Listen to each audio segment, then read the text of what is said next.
আজ অধিবেশন শুরুর দিকে আজকে উত্তপ্ত হয় বিধানসভায় স্বাধিকার ভঙ্গের নোটিশ তৃণমূলের। অগ্নিমিত্রার মন্তব্যে স্বাধিকার ভঙ্গের নোটিশ এবং তারপর দেখা যায় সেই নোটিশের প্রতিবাদে ওয়াকআউট করে বিজেপি।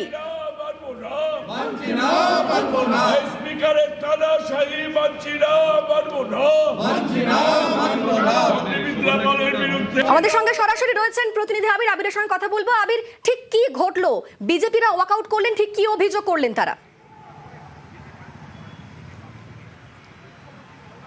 দেখো, গতকাল থেকেই অগ্নিমিত্রা পালের মন্তব্যকে ঘিরে বিধানসভা শোরগোল পড়ে যায় এবং তা নিয়ে জোরদার রাজনৈতিক তরজা এবং আলোচনাও চলছে। আজকে রাজ্যের শাসক দলের বিধায়করা তারা একটি স্বাধিকার ভঙ্গের নোটিশ আনেন। সেই নোটিশ পাঠ করার অনুমতিও দেওয়া হয় এবং যখন নোটিশ পাঠ করার অনুমতি দেওয়া হচ্ছে তখন বিজেপি বিধায়কদের বক্তব্য, গতকাল তো এই প্রসঙ্গটি থেমে গিয়েছে, স্পিকার সতর্ক করে দিয়েছেন, তাহলে আজকে কেন? এক্ষেত্রে বিরোধীদেরকে বারবার ধরে হেনস্থা করা হচ্ছে, অভিযোগ তুলে তারা সরব হন এবং নিজেদের আসন ছেড়ে উঠে তারা প্রতিবাদ জানাতে শুরু করেন। যদিও বিধানসভার অধ্যক্ষ বলেন যে তার হাতে তো গোটা বিষয়টি রয়েছে, তিনি তো শুনছেন, তারা অযথা না বুঝে কেন চিৎকার চেঁচামেচি করছেন।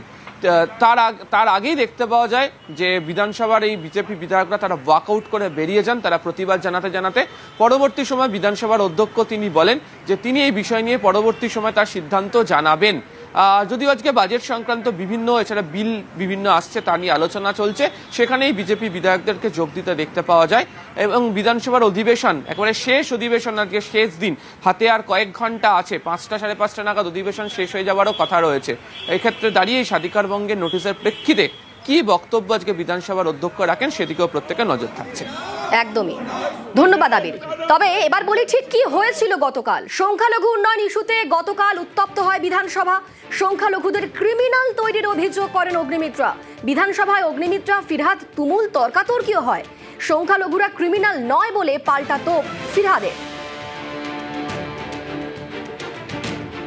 আমি যে কথাগুলো আজকে বলেছি সেটা আমি উইথড্র করব না। সংখ্যালঘু এবং মাদ্রাসার দপ্তরে আপনারা প্রচুর টাকার বরাদ্দ দিয়েছেন। এটা কি শিক্ষার জন্য দেওয়া হচ্ছে নাকি অনুপ্রবেশকারীদের একটা আড়াল করে মদত করার বন্দোবস্ত করা হচ্ছে?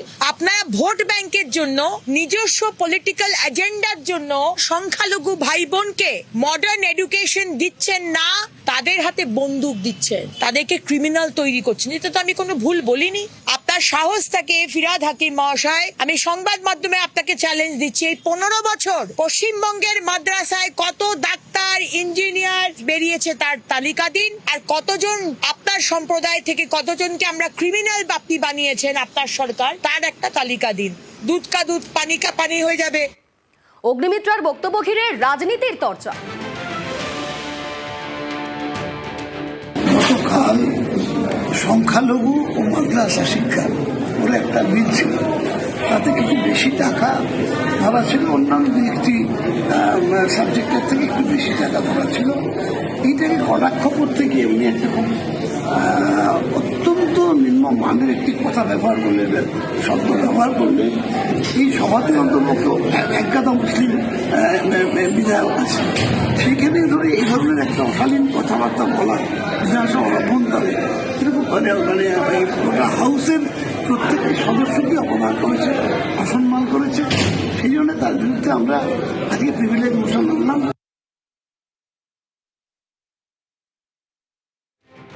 শোভনদেব চট্টোপাধ্যায়দের কাজ নেই, তাই করছে, মুসলিম তোষণ করার চেষ্টা করছে। উনি কি খারাপ বলেছেন? মাদ্রাসাতে থেকে যে উগ্রপন্থী বেরিয়েছে তার কতগুলো প্রমাণ লাগবে আমরা দিয়ে দেবো। পাকিস্তানে বেরিয়েছে, বাংলাদেশে বেরিয়েছে, ভারতবর্ষে 2-4টে বেরিয়েছে, তো নতুন কি? তো ইউনিভার্সালি প্রুফ। বৃহস্পতিবার অন্তর্বর্তী বাজেট পেশ হয় বিধানসভায় এবং গতকালও এই বাজেট নিয়ে আলোচনায় তুমুল তরজা। ওয়াকআউট করেন বিজেপির বিধায়করা।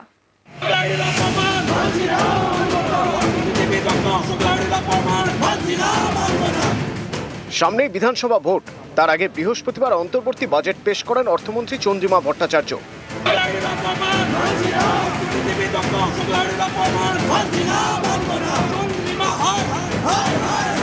পরদিন শুক্রবার বাজেট নিয়ে আলোচনা, সেখানে তৃণমূল এবং বিজেপি বিধায়কদের মধ্যে কথার যুদ্ধ।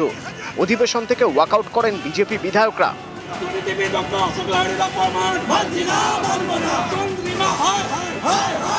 অশোক লাহিড়ীকে অপমান করেছেন অসভ্যভাবে। এই চন্দ্রিমা ভট্টাচার্য যিনি কম্পার্টমেন্টাল এমএলএ, তন্ময় ভট্টাচার্যের কাছে হেরেছিল, আমার দয়া জিতে এসেছিল। পরে শুনিয়ে দিলাম যে হামটি ডামটি কি, তা হামটি ডামটি কেন বলেছেন মাননীয় মুখ্যমন্ত্রী বাজেটকে, সেন্ট্রাল বাজেট, সেটা বললাম। তো শুনতে শুনতে কিসের কি হলো জানি না, সবাই মিলে বেরিয়ে গেলেন। এদিন অধিবেশনে বিজেপি বিধায়ক শঙ্কর ঘোষ বলেন, 60 বছর বয়স হলেই লক্ষ্মীর ভাণ্ডারের উপভোক্তার নাম বার্ধক্য ভাতার তালিকায় চলে যায়। লক্ষ্মীর ভাণ্ডারে 500 টাকা বাড়ানো হলো, কিন্তু বার্ধক্য ভাতা বাড়ানো হলো না। এই বিষয়টা ভেবে দেখার জন্য অর্থমন্ত্রীকে অনুরোধ করব। লক্ষ্মীর ভাণ্ডার মহিলাদের স্বনির্ভর অর্থনৈতিক স্বাধীনতা বা এম্পাওয়ারমেন্টের প্রশ্নে, ক্ষমতায়নের প্রশ্নে ভারতীয় জনতা পার্টির সরকার 2026-এ তৈরি হবার পরে মহিলাদের 3000 টাকা করে এই অর্থ দেওয়া হবে।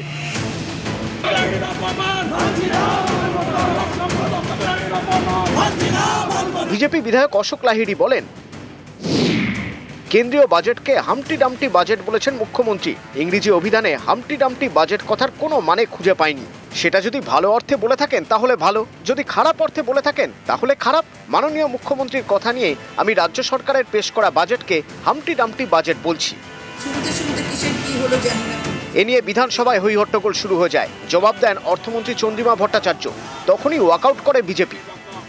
পরে শুনিয়ে দিলাম যে হামটি ডামটি কি, তা হামটি ডামটি কেন বলেছেন মাননীয় মুখ্যমন্ত্রী বাজেটকে, সেন্ট্রাল বাজেট, সেটা বললাম। তো শুনতে শুনতে কিসের কি হলো জানি না, সবাই মিলে বেরিয়ে গেলেন। যে আমরা নাকি কিছুই করি না, তো কিছুই না করলে আমরা বারবার আসি কেন? মানুষের পাশে থাকার অঙ্গীকার, সেই অঙ্গীকারটাকে বাস্তবায়ন করেন বলে তাই মা মাটি মানুষের সরকার বারবার আসে, আবার আসবে।